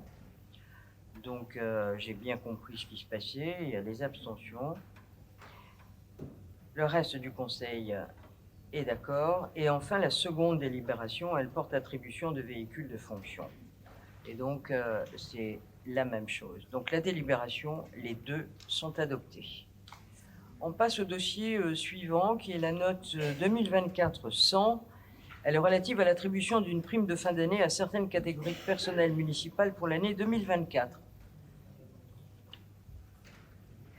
Il est proposé au conseil municipal d'attribuer une prime de fin d'année pour l'année 2024 aux catégories de personnel municipal exclues du régime indemnitaire institué en 2011 par le Congrès. L'incidence financière globale de cette mesure est estimée à 4 700 000 francs. Les travaux de la commission ont amené les échanges suivants. Monsieur le premier adjoint au maire déclare que cette prime bénéficie notamment aux pompiers et policiers qui sont exclus du régime indemnitaire. Monsieur Boine-et-Moi estime qu'il faudrait attendre que la situation budgétaire redevienne équilibrée pour verser cette prime de fin d'année. Monsieur le premier adjoint au maire estime que les pompiers et les policiers méritent plus encore cette prime dans ce contexte difficile. Son montant représente 4,7 millions de francs pour plus de 300 agents sur un budget mensuel de plus de 700 millions de francs pour le personnel. Sur le projet de délibération, pas d'observation ni d'opposition. Avis favorable de la commission à l'unanimité. Bien, je vous remercie. Dans la discussion générale, y a-t-il des interventions? Pas d'intervention? Monsieur Bérard? Je pense que c'est une des délibes qui m'a posé le plus de problèmes depuis des années. Pourquoi? Parce qu'elle nous est présentée comme étant attribuée à des personnels qu'il faut féliciter et qui ont travaillé plus que de mesure. On le retrouve d'ailleurs dans des... le travail qu'ils ont dû mener nuit et jour, vous avez été d'ailleurs obligé, on le voit dans l'avant-dernière délibération de mémoire du Conseil, qui est qu'il a fallu nourrir tous ces gens, etc. Donc il a fallu trouver des dépenses exceptionnelles. Bon, ça c'est délib 108, 2408, bref. Mais on a un contexte budgétaire où le Conseil municipal dernier, le Conseil municipal d'aujourd'hui, on ne parle que de coupe, que de couper. J'alerte les fonctionnaires ici présents autour, alors je ne vais pas me faire que des potes, mais je ne suis pas là pour ça. Donc j'alerte quand même que les fonctionnaires doivent se dire que la situation des salariés du privé est dans une telle situation, que moi, la présentation de cette délibération, j'aurais fait différemment. C'est pas parce qu'ils n'ont pas l'indemnité, on leur verse une prime parce qu'ils ne sont pas au régime indemnitaire. Moi, j'aurais posé la question de la remise en cause du régime indemnitaire de manière temporaire. J'aurais plutôt présenté de cette manière-là. Je rappelle, hein, sur 6 salariés dans le privé, 3 ont un boulot, 1 est au chômage plein, 1 est au chômage partiel, et 1 a disparu. Donc, moi, je préconise la chose suivante qui se fait qui peut se proposer. J'espère que ça peut se faire en mairie. Ça peut se faire ailleurs. Madame le maire, vous annoncez des crédits qui vont arriver de France. Et qui auraient certainement des bonnes nouvelles une fois qu'on aura eu les observateurs, comme vous le disiez très bien, le président du Sénat, le président de l'Assemblée nationale, ils viennent réobserver à nouveau. Et puis derrière, on aura par contre peut-être des experts qui enfin vont trancher, décider, amener les crédits. Est-ce qu'il est possible que cette délibération, on l'octroie sous réserve que vous ayez les crédits État ou les crédits métropolitains? Je ne suis pas du tout contre le fait que les policiers et les pompiers méritent. Mais ce que je me pose comme question réelle et concrète, pour répondre aussi à notre collègue Blaise, on est dans le geste. Je rappelle que la mairie de La Foix, pour ne pas la citer, elle a diminué les salaires de tous les salariés et les indemnités des élus. Alors comme l'a très bien dit Louis Mapou à la télé, l'autre soir, c'est peanuts, c'est rien. Les indemnités d'élus, dans un budget global, c'est rien. Mais simplement, c'est le problématique du symbole. Là, c'est la même chose, on est dans la symbolique. Philippe Blaise disait la voiture de fonction, oui, mais la voiture de fonction, je peux l'utiliser tous les week-ends. Hein. Donc on est dans le symbole. Donc moi, je me dis oui, j'ai envie de vous dire, je ne sais pas si c'est possible, je dirais bien oui, sous réserve qu'on ait un centre de crédit qui arrive de France. Voilà ma position. Mais je suis très très embêté, parce qu'il la mérite, mais dans le contexte actuel, c'est compliqué. Merci Madame le maire. Alors moi, je peux comprendre tout ça, hein. Je comprends qu'en ces périodes, quand on vient dire on va donner... Alors, c'est 1 mois par an. Évidemment, c'est une prime de fin d'année. C'est les pompiers et les policiers, c'est les seules catégories de personnel travaillant pour la mairie d'Ouméa qui n'ont jamais touché de prime de fin d'année. Ces 2 catégories ont toujours été exclues. Quand on a vécu les émeutes, et si vous étiez venu avec moi à la police municipale, on a des gens qui ont fait des heures, plus que des heures, et plus qu'ils ne devaient faire. Ils étaient présents. Pourquoi? Parce qu'il y avait une telle motivation qu'ils ne comptaient pas les heures. Et Dieu merci, les pompiers, c'était pareil. Et là encore, merci, parce qu'on a eu des renforts de l'État qui sont venus, on avait 15 pompiers de plus que nos effectifs qui étaient là pendant 2 mois, qui sont repartis aujourd'hui. Et si on n'avait pas eu ces 15, je ne sais pas dans quel état on aurait trouvé nos pompiers. Hein. Donc vous voyez, 4,7 millions, c'est vrai, il faut faire des économies.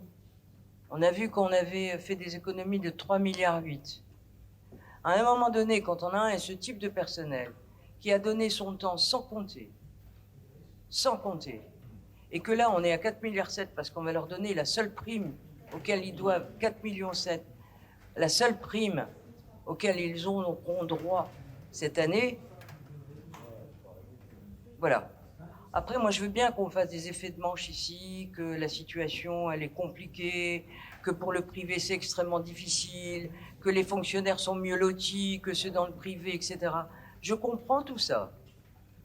Mais franchement, si vous voyez le travail qu'ils ont fait, eh ben, moi, je trouve que, franchement, cette prime, c'est, comme vous l'avez dit, comme a dit le président du gouvernement, c'est peanuts. Et ils ont bien droit à avoir ça. Voilà. C'est une reconnaissance de leur travail. Bien.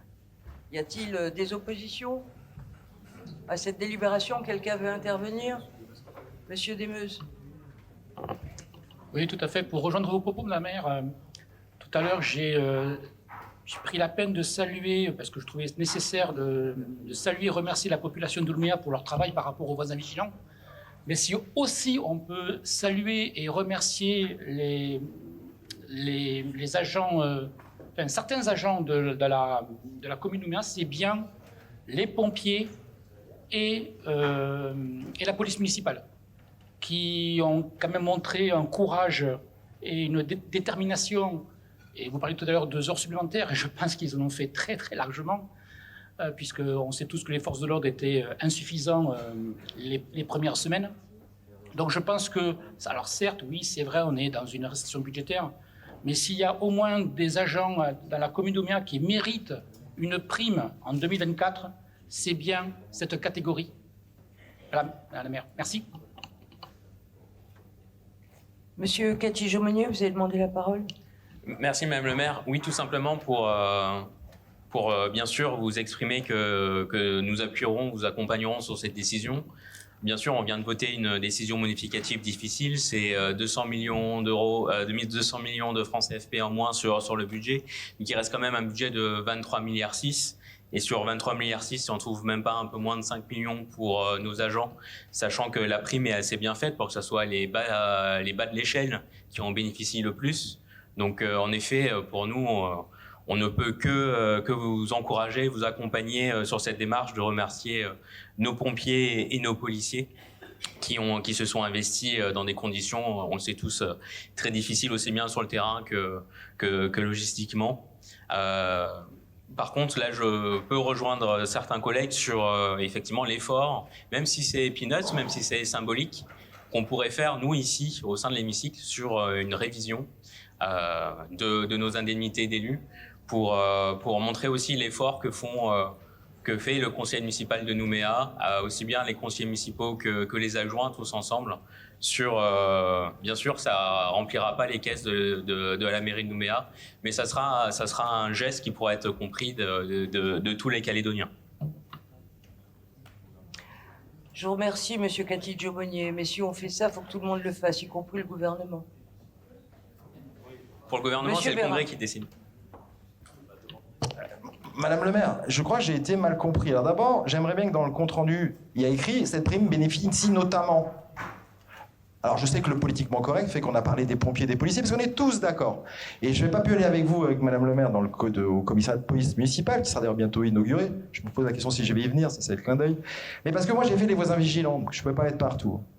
Comme l'a très bien dit monsieur Demeuse tout à l'heure. Parce que moi aussi je sais faire de la politique. Hein. Je sais en faire, comme vous.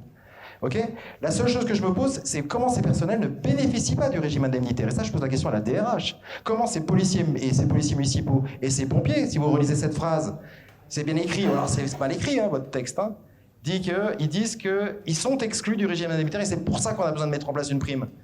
Qu'est-ce que cette majorité a attendu pour changer le régime indemnitaire de ces personnels? Merci, Madame le maire. Voilà, vous avez la réponse. Il faudrait que le Congrès se penche dessus. Il y a des élus, là, vous leur poserez la question. Bien, nous allons en finir avec ces primes. Donc, il n'y a pas d'opposition, évidemment. Personne ne s'oppose. Très bien, la délibération est adoptée. Alors ensuite, nous passons à la 101. Elle est relative à un ou des marchés à bon de commande pour la fourniture et la distribution de carburant.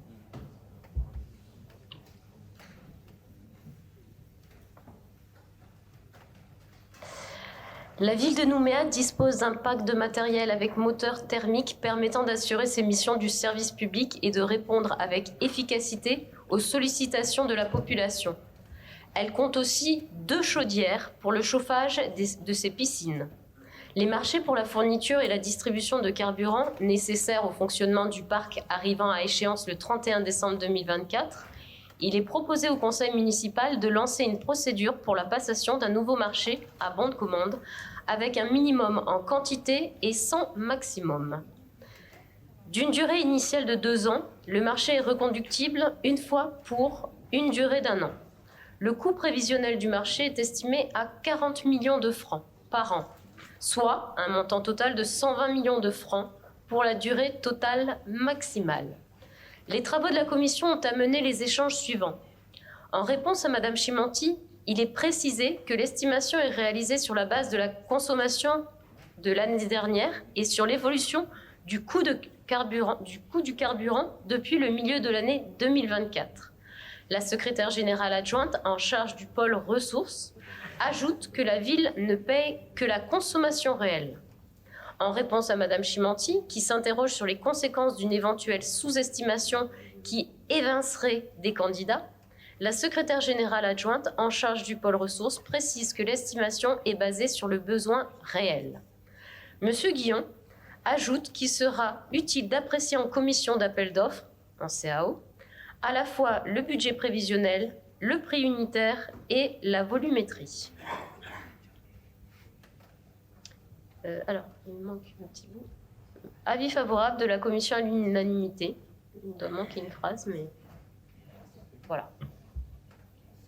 Bien, je vous remercie, Madame Pralot. J'interroge le Conseil. Y a-t-il des observations? Pas d'observations, des oppositions? Non plus. La délibération est adoptée. On poursuit avec la 102. Elle est relative à des marchés à bon de commande pour les fournitures administratives scolaires, cette fois. Pardon. Il est proposé au conseil municipal d'habiliter le maire ou son représentant à signer un ou des marchés à bon de commande pour la fourniture d'articles administratifs et scolaires avec le soumissionnaire qui sera proposé par la commission d'appel d'offres. Le coût prévisionnel du marché d'une durée d'1 an renouvelable au maximum une fois tacitement pour la même durée est estimé à 30 millions de francs par an, soit un montant total de 60 millions de francs. Les travaux de la commission ont amené les échanges suivants.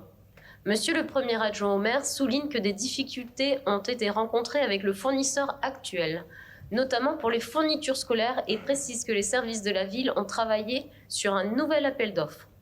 Il est précisé que les fournitures administratives et scolaires ont été regroupées sous un même appel d'offres afin de rechercher des économies d'échelle.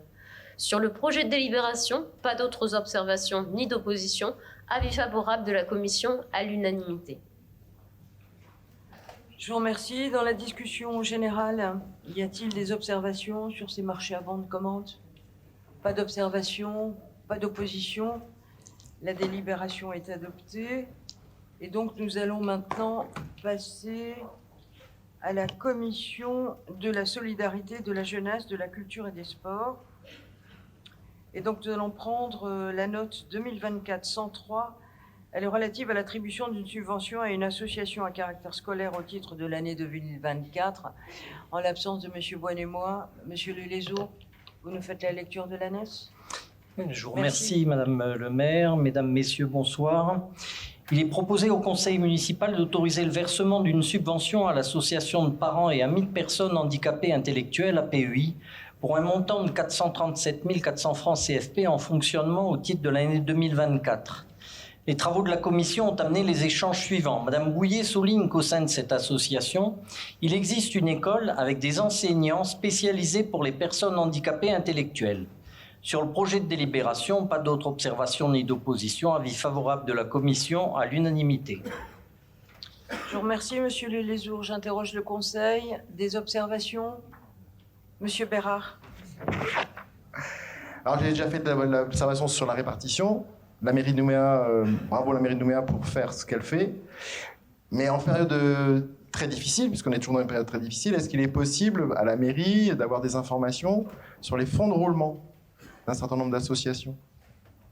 Je prends cet exemple-là ici, un peu au hasard, mais de savoir si parfois ils n'ont pas la possibilité de tenir un an ou deux de plus. Il y a des associations qui sont en train de mourir, mais il y en a qui étaient quand même assises sur des matelas assez intéressant. Je me souviens d'une association qui a fait un parking à 75 millions avec un terrain social à 75 millions. Enfin, oups, je crois que c'est celle-là. Merci, Madame le maire.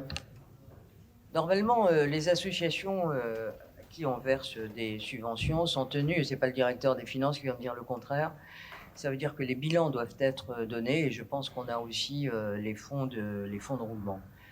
C'est bien ça, monsieur le directeur des finances? Oui.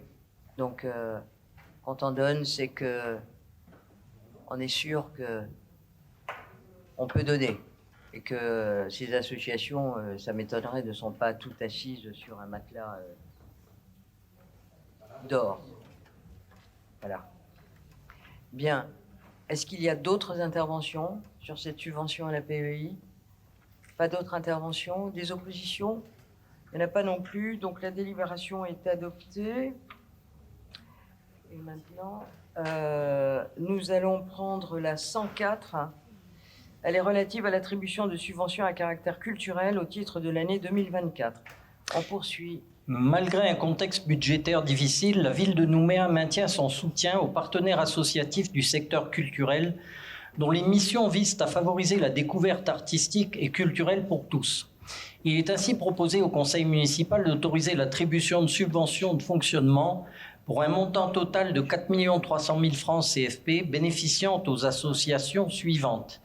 La Fédération des œuvres laïques pour un montant de 2 millions de francs, le chapiteau de Nouvelle-Calédonie pour un montant de 1 300 000 francs, l'Association pour le développement des arts et du mécénat industriel et commercial, ADAMIC, pour un montant de 1 million de francs.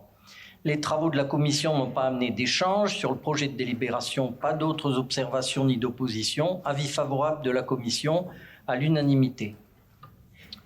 Je vous remercie. Y a-t-il des observations dans la discussion générale sur ces subventions? Non. Des oppositions? Non plus. La délibération est adoptée. Et nous allons poursuivre donc avec la 106, la 105. Ah oui, Madame Isabelle Lafleur a quitté le conseil, a dû s'en aller, elle m'a donné procuration et j'ai oublié de noter la présence de Monsieur Alexandre Machepoul. Voilà. Donc nous prenons maintenant la 105, elle est relative à la signature avec la mission aux affaires culturelles du Haut-Commissariat de la République d'une convention pour l'attribution d'une subvention dans le cadre du dispositif L'été culturel 2024. Dans le cadre de sa programmation culturelle, la ville de Nouméa propose depuis 2022 un festival d'art de rue biennale, le Festival de Nouméa. Pour sa deuxième édition, les artistes et les compagnies ont été invités à créer de nouveaux projets par le biais d'un appel à projets.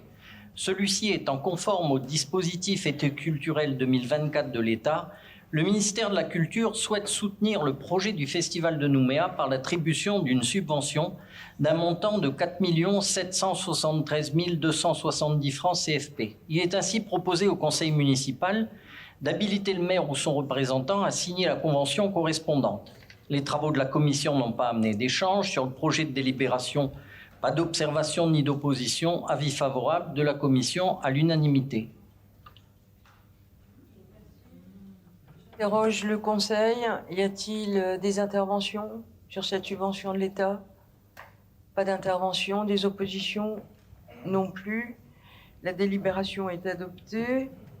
Et on passe maintenant à la 106, Monsieur Le Lézour. Elle est relative à la signature avec la société Ballande SAS d'une convention de partenariat dans le cadre d'animations sportives organisées par le service municipal des sports au titre de l'année 2024. La ville de Nouméa réitère cette année son programme d'animation sportive intitulé Sport Action. Plusieurs événements socio-sportifs sont prévus tout au long de l'année 2024 dans différents quartiers de la ville. Ces différentes animations sportives seront soutenues cette année encore par la société Ballande SAS exploitant l'enseigne Décathlon.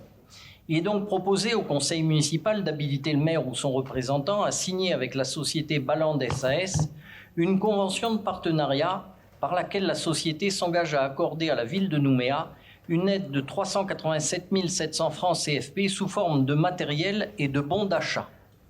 Les travaux de la commission n'ont pas amené d'échange sur le projet de délibération, pas d'observation ni d'opposition. Avis favorable de la commission à l'unanimité. Je vous remercie. Y a-t-il des observations? Pas d'observation, des oppositions non plus. La délibération est adoptée. Et on passe à la 107, elle est relative à des demandes de dérogation temporaire au principe du repos dominical. Alors, depuis que la commission a eu lieu, la ville a été saisie d'une 4e demande de dérogation temporaire au repos dominical. Elle concerne la société Socalfi pour le dimanche 17 novembre, à l'occasion du salon Toyota. Donc, la délibération sera bien évidemment complétée en ce sens. Donc, je vous laisse faire la lecture. Il est proposé au conseil municipal d'émettre un avis favorable sur les demandes de dérogation temporaire au principe du repos dominical aux sociétés NOPAC pour le dimanche 1er décembre 2024, à l'occasion du Black Friday, et la SCIE Distribution pour les dimanches 22 et 29 décembre 2024, afin de répondre au mieux aux attentes de sa clientèle à l'occasion des fêtes de fin d'année. Les travaux de la commission ont amené les échanges suivants. Monsieur le premier adjoint au maire informe les conseillers municipaux que, depuis la convocation des commissions, la ville a été saisie par la direction du travail, de l'emploi et de la formation professionnelle d'une nouvelle demande de dérogation temporaire au repos dominical. Celle-ci concerne la société L'As de Trèfle pour le dimanche 1er décembre 2024 à l'occasion du Black Friday pour ces 2 établissements, Quartier Latin et Magenta, et pour tous les dimanches de l'année 2025, pour répondre à la demande de sa clientèle, établissement de Magenta. Le projet de délibération sera complété en conséquence. Sur le projet de délibération, pas d'observation ni d'opposition, avis favorable de la commission à l'unanimité. Bien, je vous remercie. J'interroge le conseil. Y a-t-il des observations? Pas d'observation? Des oppositions? Il n'y en a pas non plus. Donc la délibération est adoptée. Alors, nous allons poursuivre avec les notes explicatives de synthèse hors commission. Donc le premier est la note explicative numéro 2024-108. Elle est relative au compte-rendu de l'emploi de crédit pour dépenses imprévues. Et je vais demander à Madame Granero, secrétaire générale adjointe en charge du pôle ressources, de nous faire la lecture de cette note explicative de synthèse.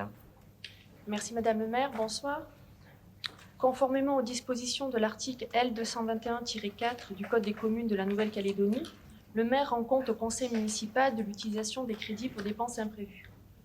Il est rappelé que les sommes inscrites au titre des dépenses imprévues constituent une réserve de crédit que l'Assemblée délibérante laisse à la disposition du maire pour lui permettre d'abonder les postes budgétaires insuffisamment dotés. Il peut être constaté une différence entre le montant global prélevé par arrêté et le montant mandaté. Celle-ci s'explique par les délais de réalisation et de livraison des opérations. Ainsi, les dépenses sont-elles mandatées au fur et à mesure de leur exécution.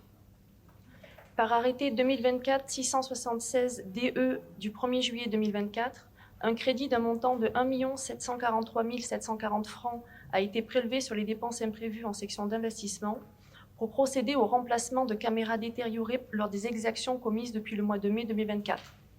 La dépense a été partiellement effectuée par le mandat administratif numéro 12608 du 6 septembre 2024 pour un montant de 871 870 francs. Il sera rendu compte au conseil municipal à l'occasion d'une prochaine séance des mandatements ultérieurs.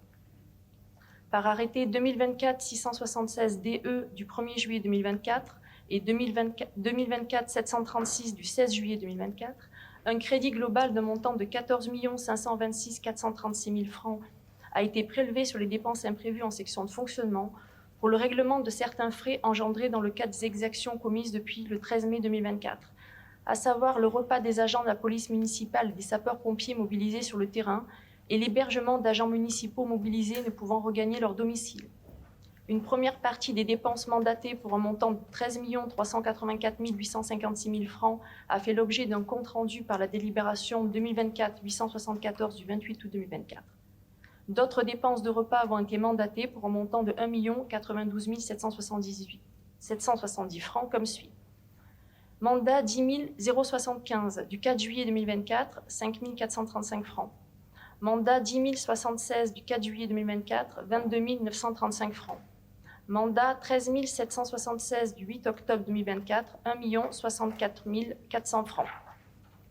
Un reliquat de crédit d'un montant de 48 810 francs ne sera finalement pas dépensé au titre de l'hébergement d'agents.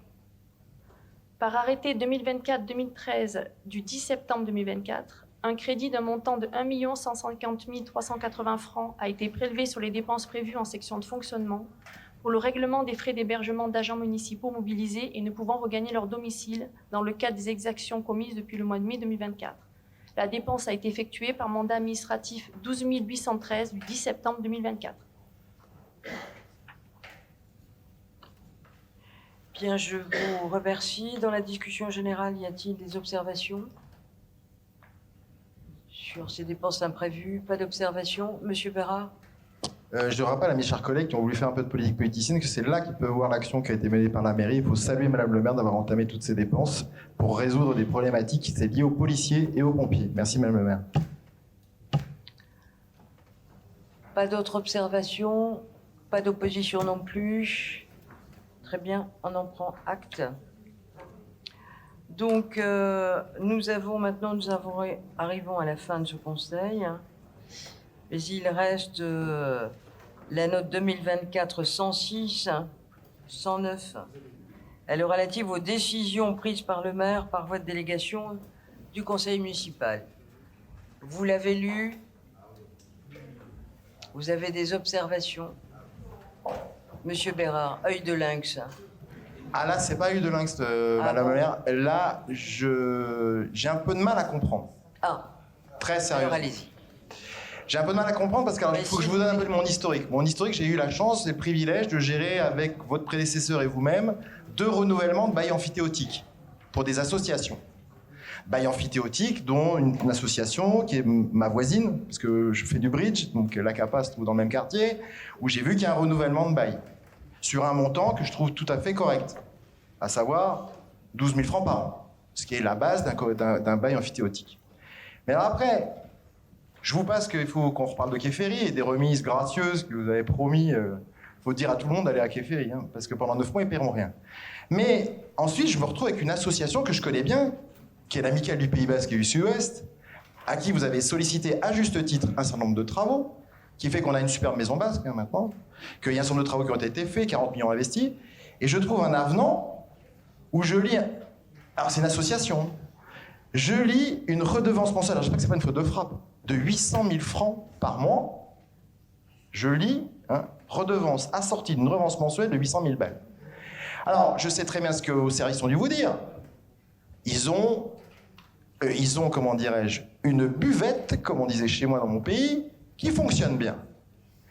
Mais elle est en gérance libre et ça ne relève pas de l'amicale. Ce qui fait vivre vraiment l'amicale, c'est les gens qui viennent, soit faire de la pelote, ou soit qui viennent boire un coup parce qu'ils payent une adhésion obligatoire. Je rappelle qu'ils payent une adhésion obligatoire. Vous ne pouvez pas rentrer à l'amicale sans avoir payé une adhésion.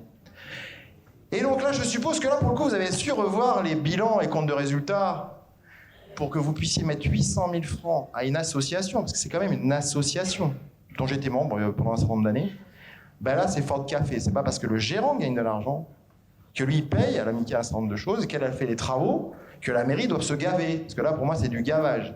Et en même temps, vous pouvez souligner, monsieur le secrétaire général, parce qu'après, les remises que vous accordez et que vous avez proposées au maire, parce que c'est bien sûr les services qui proposent au maire, des remises exceptionnelles équivalentes à 100% du loyer mensuel. Alors là, ça, vous allez en rentrer des gens pendant 9 mois, assujettis ensuite à 70% de baisse de loyer pendant une durée de 90 jours supplémentaires, puis une équivalence, une remise exceptionnelle supplémentaire, j'en perds le souffle, de 40% du loyer mensuel, au-delà encore de ces 9 mois et de ces 90 jours. Mais là, on ne rentre pas de recettes, hein, là, et puis on est gentil. Et il y en a un paquet. Donc, ce que je comprends, Madame le maire, c'est... Je peux entendre, et je trouve que la seule bonne décision, c'est pour la CAPA. Celle-là, elle est bien. Mais le reste, c'est à eu et à dire. Hein. Alors, je ne sais pas ce que font vos services. Là, je suis quand même très, très étonné. Parce que je suis certain que quand on donne une subvention à une association qui sait se faire un parking à 75 millions sur fonds propres, là, je me trouve quand même qu'une association qui a fait ce qu'il fallait, elle a mis 40 millions de travaux, vous lui avez demandé de faire des choses, et très bien, car c'est très beau. Ça, c'est grâce à vous, parce que je sais que vous êtes intervenu très longuement, vous avez fait une inauguration sans moi, d'ailleurs, alors j'étais encore membre de la CES, bref. Mais là, allô, c'est pas parce qu'ils gagnent un peu de sous qu'on devrait les brutaliser. Merci, Madame le maire. Bien, il me semble que vous ne connaissez pas tout. Alors, je vais tenter de vous expliquer. Voilà. Alors cette association, elle a fait effectivement, hein, puisque vous étiez un membre, quand on a demandé et qu'on arrivait en fin de bail et que ça avait fait le tour de la place parce que le maire de Nouméa ne voulait pas renouveler, que le fronton basque allait tomber, que plus personne ne viendrait boire un verre, etc., etc. Vous vous souvenez de toute cette polémique qui n'avait pas lieu d'être. Et donc le bail a été renouvelé.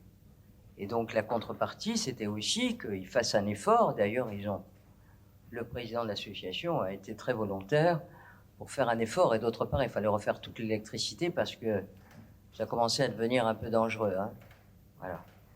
Aujourd'hui, quand vous dites que c'est une association, cette association, elle vit aujourd'hui en faisant payer un loyer extrêmement cher à ceux qui tiennent la buvette. C'est ça le fond de l'affaire, monsieur. Voilà. Ben oui, c'est normal. Voilà. Et d'autre part, mais peut-être que Alan Boufnech en pourrait parler mieux que moi, c'est qu'il y a beaucoup d'argent qui rentre. Là, peut-être on pourrait vous entendre et demander le fonds de roulement, qui est extrêmement conséquent. Donc, le Fronton Basque, il existe. Il y a énormément de gens qui vont tous les soirs au Fronton Basque. C'est un bar qui marche très bien. Donc, ils peuvent se permettre de payer 800 000 francs de loyer. D'ailleurs, ils l'ont accepté, ils avaient même proposé plus. Donc, voilà le résultat de l'affaire. Voilà. D'autre part, quand vous nous interpellez pour dire « vous avez été extrêmement gentil, vous avez fait ça, vous avez fait ci », on a fait une réduction de loyer sur les quais ferry. Pourquoi on l'a fait? Parce que pendant les événements, ces gens-là auraient fermé si on ne les avait pas aidés. On les a aidés sur le loyer. Ce que beaucoup de propriétaires en ville n'ont pas fait pour leurs locataires. Nous l'avons fait pour maintenir les restaurants qui sont en place. Et d'autre part, quand vous évoquez qu'on a fait des réductions de ci, de ça, vous vous rappelez quand même que quand on a ouvert les quais ferrés, on l'a ouvert en pleine période de Covid. Et que les gens qui sont venus à ce moment-là étaient des gens extrêmement courageux, des entrepreneurs courageux. Et donc, on avait fait des concessions à ce moment-là. Voilà. Et donc, ceux qui ont bénéficié des concessions, tant mieux pour eux. Ça veut dire qu'ils faisaient les travaux et pendant qu'ils faisaient les travaux, on ne faisait pas payer les loyers. C'est ça que ça veut dire. Voilà. Donc, on n'a pas pour habitude de faire des largesses et des concessions. Mais quand les gens gagnent beaucoup d'argent, eh ben là aussi, les loyers ils sont en conséquence par rapport à ce que vous gagnez. C'est tout, c'est aussi simple que ça. Donc, il n'y a pas d'embirstouille, de birstouille, de tout ce que vous voulez. Tout est clair et tout est transparent. Voilà. Bien, y a-t-il d'autres commentaires? Pas d'autres commentaires?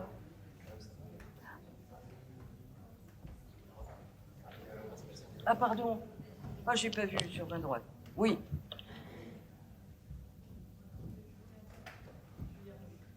Bonsoir à tout le monde. Je voulais intervenir parce que j'ai quand même 30 arts de terrain. Je veux dire, quand on connaît le prix des loyers au centre-ville pour une boutique, qui sont autour de 500 600 000 francs, là, pour un complexe qui occupe une telle superficie, je trouve que ce n'est pas spécialement hors de prix.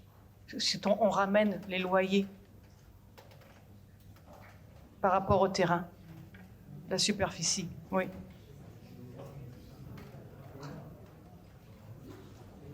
Monsieur Bérin, on ne va pas passer la fin de la soirée. Il y a des gens qui sont dans le public, là, qui nous attendent, à qui on va remettre une médaille.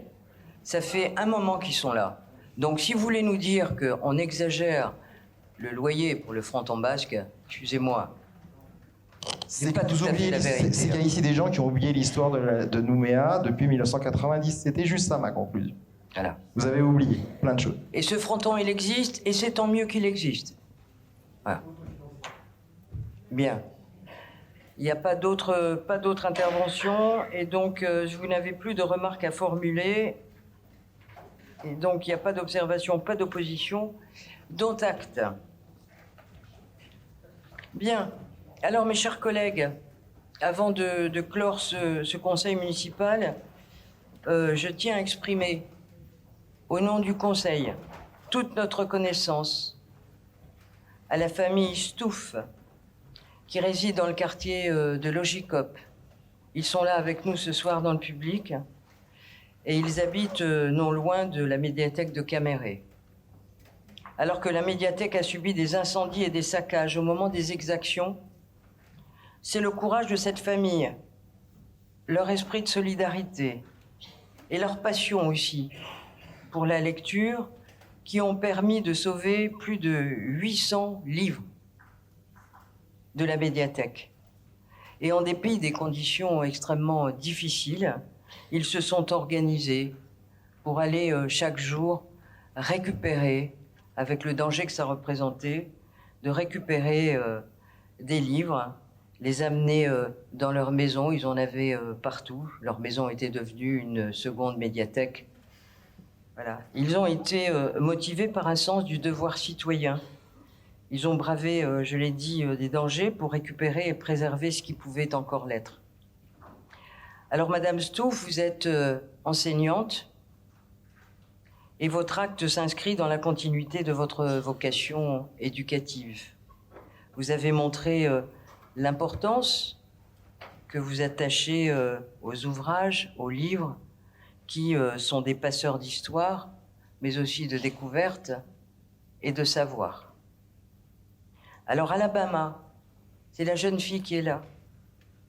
Je tiens particulièrement à saluer, et nous tous d'ailleurs, la détermination rare pour une jeune fille de ton âge.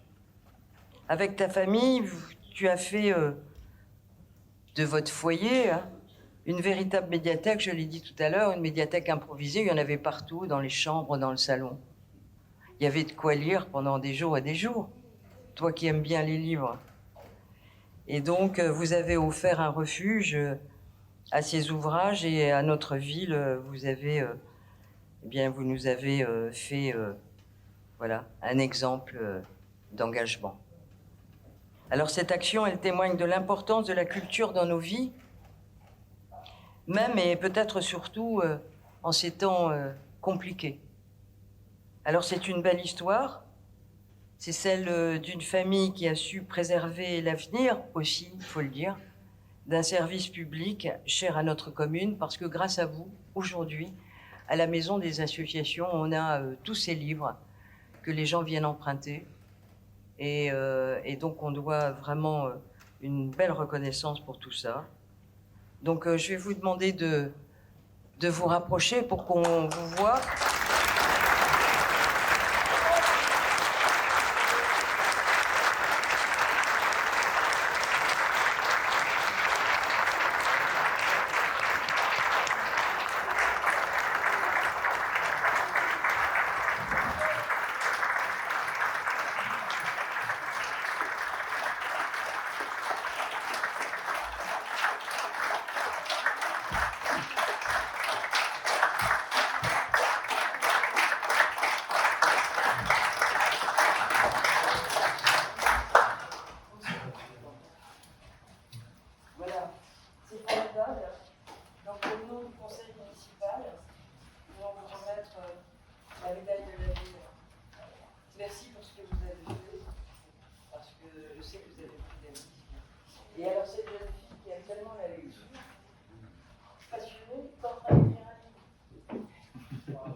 parce qu'aujourd'hui, on a la possibilité de pouvoir prêter des ouvrages. Et la médiathèque de Rivière-Salée, qui est totalement brûlée, on n'a rien pu sauver, pratiquement pas, à peu de choses. Grâce à